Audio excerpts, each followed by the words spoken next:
कुल भैया के प्रेम और आशीर्वाद पावे खातिर ये कार्यक्रम में हमने उपस्थित बनी होकर एक और उठाई और उठाई। और आज इतना सुंदर मंच हमने के बीच में शिव कुमार तिवारी भैया के प्यार और आशीर्वाद से हमने की सब कलाकार उपस्थित बनी, हम चंदन जितना भी बड़ी सवाई बड़ी सब और सगीर भैया, विकास भैया, अमर विशाल सब क्यों आई बनी।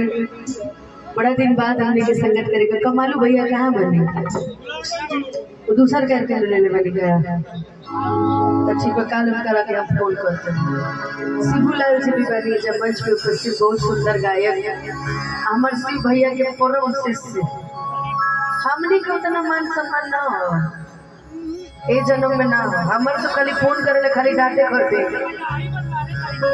वो ठीक बाटो पीठे पीछे तारीफे करे ले हम के फोन करिए खाली डांटे करते बढ़िया चीज खटी ना। और आई एगो राम जी के भजन की शुरुआत करें। बहुत सारा तिलक के कार्यक्रम बटे बिहार में हमने के मौका ना मिले गावे के ते साजे गावे लेवे के बस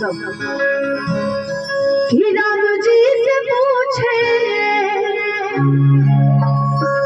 हर जनकपुर नारी बता बबुआ।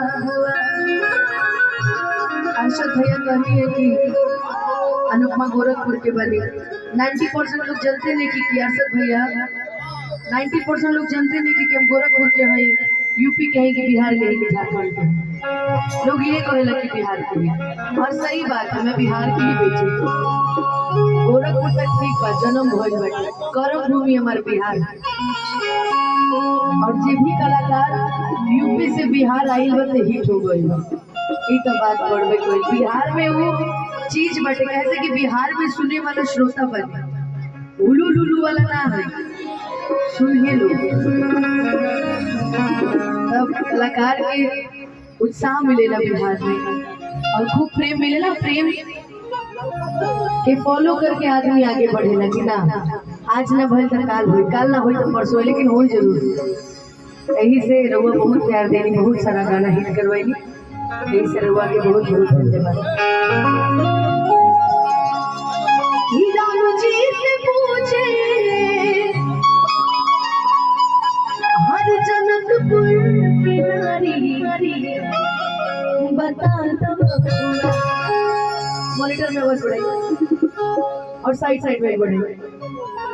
हरि बता दो कि लोग बदेत काहे गारी बता दो।